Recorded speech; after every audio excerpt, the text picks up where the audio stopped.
It was midnight. The restaurant was closed. The last customers had left and all the waiters had gone home.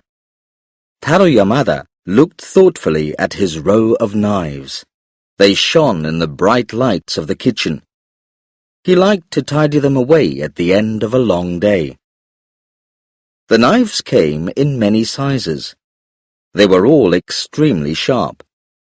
Mr. Yamada, after many years of practice, knew exactly how to use them. He had learned all about cutting fish when he was a young man. He used to work in the fish markets of Japan, where he cut up lots of fish every morning. Taro had learned how to cook fish in Japan too. For many years, he had worked in the finest fish restaurants in Japan. He had been the best chef in Tokyo. He could make the finest meals from all kinds of food from the oceans. Yes, he had learned everything he needed to know. There had been good years. There was nobody who knew more about fish than Mr. Taro Yamada. Nobody. These days, Taro mainly prepared sashimi for customers in a Japanese restaurant in New York. Sashimi is finely cut, uncooked fish, and it comes with a sauce. Taro could prepare sashimi really well, and the most expensive sashimi is fugu. Fugu is the Japanese name for the puffer fish. Its skin, heart, and liver are all poisonous, although sometimes the liver is carefully prepared for people who want to try it. You can eat most other parts of the fugu, but it sometimes leaves a strange feeling in you. It is like feeling that you can't stand up, or like having a strong alcoholic drink. The feeling comes from the very small amount of poison that is left in the fish. Of course, if too much poison is left in the fish, it can kill you. Fugu must be prepared very, very carefully. If it isn't, you will die. In fact, fugu is so dangerous that you have to be carefully trained and even have a special license before you are allowed to prepare it. Taro had the training and the license. He was the best. He knew just how to leave the right amount of poison in the fugu to suit every customer. He always looked carefully at the person who was going to eat it, like he was measuring somebody for a suit of clothes. Taro himself didn't like fugu. He thought the taste was rather boring, but he knew that there were plenty of people who did enjoy it. Some people liked to eat it because it was dangerous. Some liked to show others that they could afford expensive food. Some ate it for both these reasons. It didn't matter what their reasons were. If they paid, Taro would prepare it for them. It is said that the best fugu chefs can, if they want to, give a person enough poison so that they appear to die. The person looks dead, but they aren't really, and a few days later they're all right again. There were very few chefs in Tokyo who were clever enough or even brave enough to prepare fugu in this way. Only this was not Tokyo. This was New York. Taro? It was Anzu, Taro's wife. She was always worried when she saw her husband in this thoughtful mood. Sometimes Taro looked at his sharp knives as if they could, in some way, cut him and Anzu free of all their worries. They had had plenty of those in the last 4 years. "It's all right, Anzu," Taro answered. "Tell Iku I'll be out as soon as I've tidied this room a bit." Anzu nodded. She knew this was Taro's way of saying he wanted to be alone for a few minutes. Their nephew, Iku, was the owner of the restaurant. Taro had left Tokyo 4 years ago and come to New York to become Iku's head chef. Iku had been a little surprised, but he had also been very pleased. Taro soon became known as the best Japanese chef in New York, and Iku's place, which was the name of the restaurant, was a favorite of both Japanese and American people in New York. Business was good. Iku didn't know the reason why Taro had left Tokyo. In fact, he knew very little about Taro. Nevertheless, he knew Taro was a good chef, and that was enough for him. Anzu liked her nephew. She didn't want him to worry about the reasons why she and Taro had left Tokyo. It was best that he didn't know. When Anzu returned to the dining room, she saw Iku talking to two very large Japanese men dressed in smart suits. They were standing by the door. Even from where Anzu stood, she noticed that the smaller of the two men had part of a finger missing. She felt afraid. "I'm sorry, sir," Iku said again. "As I said, we're closed. It's much too late for a meal. Please, come again tomorrow." Iku wasn't a small man. Difficult customers usually left when he asked them to. But these two men were even bigger than Iku. They looked very strong, too. They didn't move. "We've come to see Taro Yamada," said the man with half a finger. "We've come a long way, and we have a present for him." Anzu then noticed a large plastic box which the larger man was holding. It was like a suitcase, but more square. She didn't like the look of the present, even though she didn't know what it was. She knew the men and their box meant trouble. She had been expecting trouble ever since they had left Tokyo. By now, Iku realized that these men were not going to go away. "Look," he said loudly. "I'll call the police if I have to." "You don't have to, Iku," Taro interrupted, as he walked into the dining room from the kitchen. "I've been expecting these people for some time. Please, let them in." "Are you sure, uncle? I mean, look at the time." "Please, Iku, I think it's best not to displease these gentlemen," Taro said quietly. "They've come a long way to see me. It would be very impolite if we turned them away." Taro paused. Iku could see his uncle look down at the box that the men were carrying. He looked at it too, and then he saw something in the shorter man's other hand. A gun. Iku suddenly felt very afraid. He couldn't stop staring at the gun. And while he looked, he noticed a tattoo on the man's wrist. The picture belonged to the Yakuza, a Japanese society of criminals. These men were gangsters. Halffinger smiled. "It's been a long time since we last met, Mr. Yamada. My boss was very annoyed when you turned down his offer. It made him very unhappy. And then you disappeared. That was very rude of you."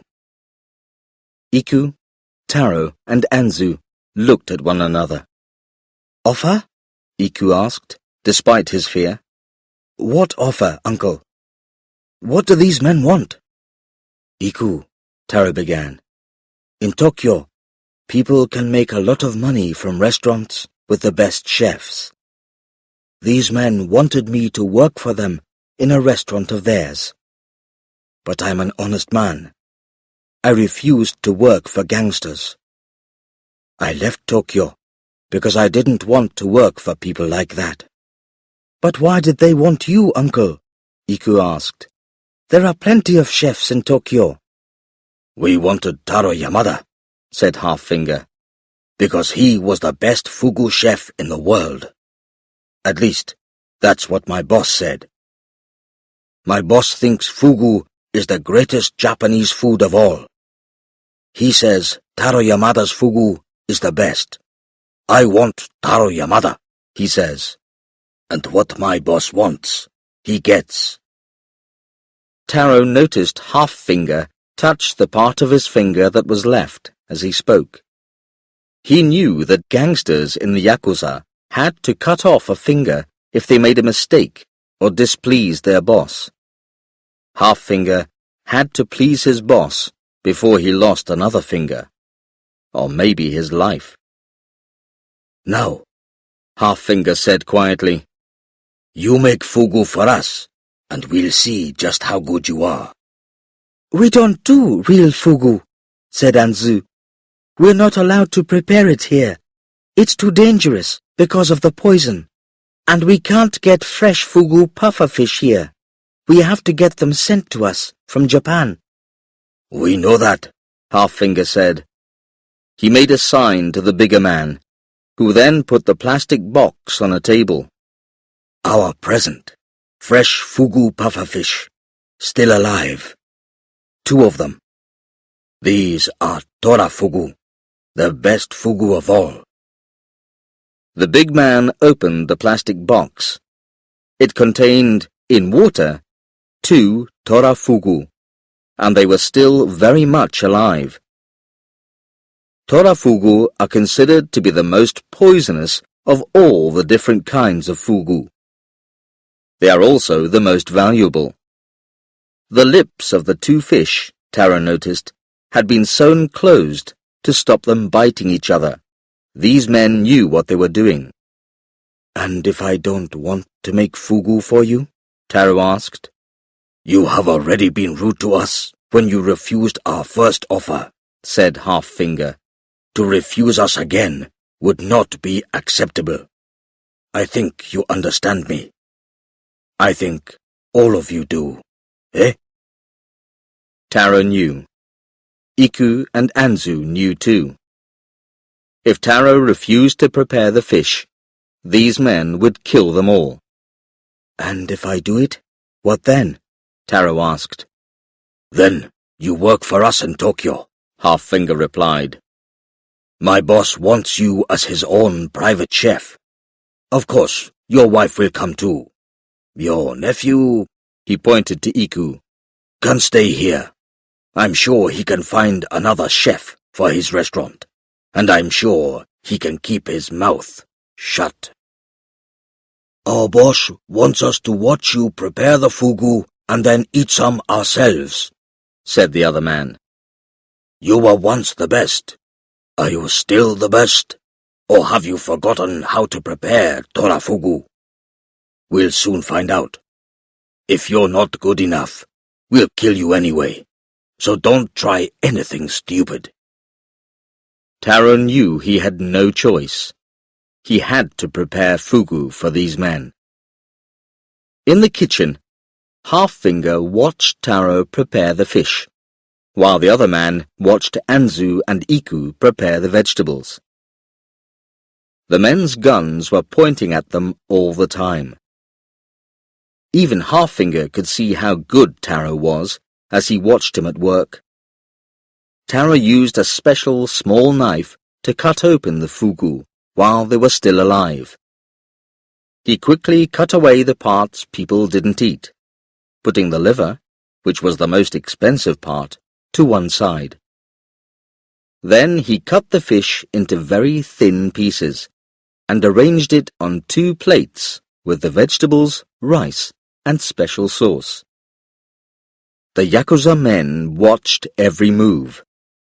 "It's all ready," Taro said, as he put the plates onto a table in the dining area. "Please, sit down and enjoy your meal." Half-Finger smiled. "It looks good, but I am a polite man. I cannot be the first to eat. After you, Mr. Yamada. The liver first." Taro looked nervous. "But I thought you wanted to try it yourself." "And I will," said Half-Finger, "after I've seen you eat it. We're not stupid. You could have left enough poison in it to kill us. So if you thought you could get rid of us, forget it. You'll be the one to die. Now eat." Taro's face was sweating as he picked up a small piece of fugu liver with his chopsticks. He raised it to his mouth slowly. "Taro, no!" cried Anzu. "Let me eat it first." Taro looked at his wife. There were tears in his eyes. He shook his head. No, they want me to eat this, so I must eat. Taro placed the food into his mouth.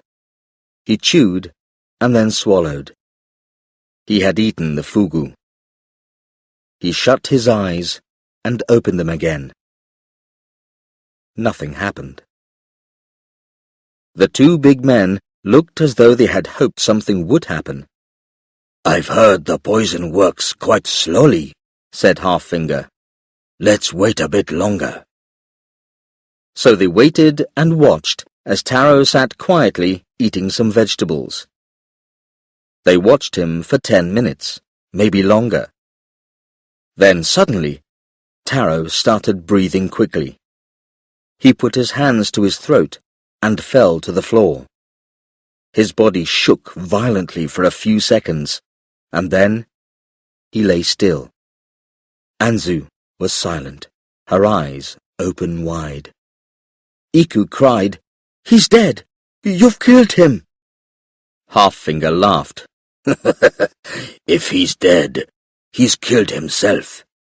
But I want to make sure first." He nodded to the other gangster.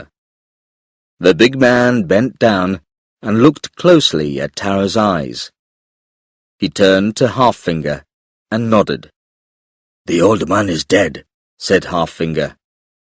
"My friend has seen enough dead guys to know that. No need to waste any more of our time. He's useless to us now. We'll tell our boss that his chef wasn't as good as he thought he was." Both of the Yakuza men laughed. Half-Finger touched his short finger again. He was hoping his boss would agree with him.